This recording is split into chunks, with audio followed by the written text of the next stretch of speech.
Сәлеметсіздер ме балалар? Бүгінгі сабағымызды бастамас бұрын өткен сабақты еске түсірейік. Алдымызда 3 текше берілген. Жасыл, сары, қызыл.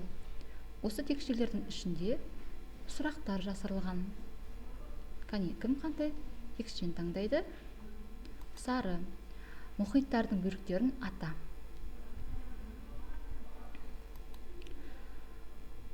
Жауабын тыңдайық. Шығанақтар, бұғаздар, аралдар, түбектер. Өте жақсы. Келесі, жасыл текшені таңдаймыз. Дүниежүзілік мұхит дегеніміз не? Дүниежүзілік мұхит дегеніміз, дүниежүзілік мұхит жерді қоршап жатқан ұлы өзен екен. Жақсы. Дүние жүзінде неше мұхит бар? Дүние жүзінде 4 мұхитымыз бар екен, е? Атлант мұхиты, Тынық мұхиты, Үнді мұхиты, Солтүстік мұзды мұхиты. Жақсы, балалар. Бүгінгі сабақты қорытындылай келе, жаңа сабақтың тақырыбы дүниежүзілік мұхит, солардың қасиеттері. Сабақтың мақсаты мұхит суының қасиеттерін анықтауға, оған әсер ететін факторларды табуға дағдыландыру. Мұхит суының қасиеттері екіге бөлінеді екен. Су бетінің температурасы төмендеген сайын, температурасы төмендейді екен. Тұздылық мөлшері промиллемен өлшенеді екен. Мұхит суының қасиеттері түссіз, иіссіз болады екен. Мұхит суының тұздылығы, ең жоғарғы тұздылығымыз Атлант мұхитында 35-4 промилле. Ал ең төменгі Солтүстік мұзды мұхитында 32 промилле. Дүниежүзілік мұхит суының құрамы таза, күрделі. Мұнда аса суда еритін тұздар мен газдар, органикалық және ерімейтін заттар кездеседі. Табиғи минералдардың барлығы мұхит суында еріген күйінде кездеседі. 1 литр мұхит суындағы еріген тұздардың мөлшері судың тұздылығы деп аталады. Тұздың өте жоғары көрсеткіш 41 промилле, яғни дүние жүзіндегі ең тұзды теңіз Қызыл теңізінде. Дүние жүзінің мұхит суының орташа температурасы -17,4 градус. Жердегі жылу жинақтаушы мұхит. Мұхит суының қату температурасы -2 градус. Жердің теңіз, мұхит, көл, өзен, мұздықтар мен жер асты суларынан тұратын қабығы, яғни жиынтығы. Ал балалар, бүгінгі сабақты жаңа сабақты саралай келе, жеке жұмыс жасайтын боламыз, яғни сәйкестендіреміз. Атауы теңіз, шығанақ, бұғаз, арал, түбек берілген. Осы жерден, яғни сәйкестендіреміз.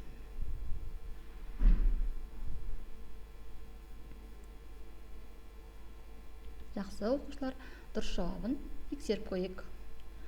Яғни теңіз, сары жерорта теңізі, шығанақ, Бискай, Бенгал, бұғазымыз Дрейк, Мозамбик, арал, Мадагаскар, Жаңа Зеландия, түбегіміз Үндістан, Сомали. Жарайсыздар. Келесі тапсырмамыз жекелей жұмыс, яғни карта, атлас картамен тапсырма бойынша оқушылар атлас картаны қолдана отырып, топпен 2 мұхиттың температурасы бойынша талдау жасайды. Температурасы жоғары 2 ауданды белгілейміз.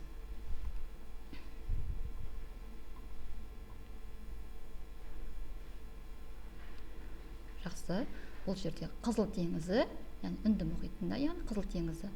Бұдан Атлант мұхит екен. Тамаша. Балалар, енді осы білімімізді WordPal платформасы арқылы білімімізді қорытындылайық.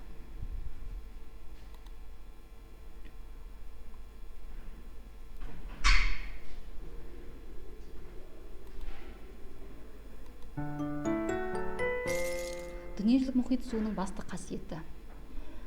Тұздылығы мен температурасы, тұздылық құрамы, су тығыздығы. Яғни, бұл жерде тұздылығы мен температурасы.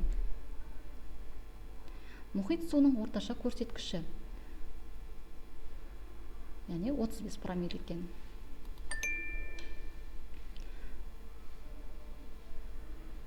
ең орташа тұздылық қай мұхитта байқалады екен? Атлант мұхитында. Мұхиттың таза суының түсі көк көгілдір, қызыл көкшіл, сарғыш ақшыл, көк көгілдір екен. Жақсы балалар. Булануда мұздардың пайда болуы мөлшері артады, кемиді, баяулайды. Артады екен, е? Дүние жүзінде неше мұхит бар? 4 мұхит бар екен. Тамаша. Мұхит теңіз суларынан қандай тұздарды өндіріп аламыз? Ас тұзы калий, магний, хлор, күкірт, кальций.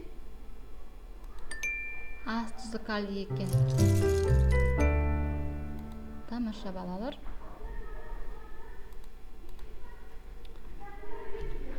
Енді балалар, үй тапсырмасына эссе судың қасиеті мен маңызы оқулықтың 93-ші беттегі сұрақ тапсырмаларды аласыздар. Сау болыңыздар.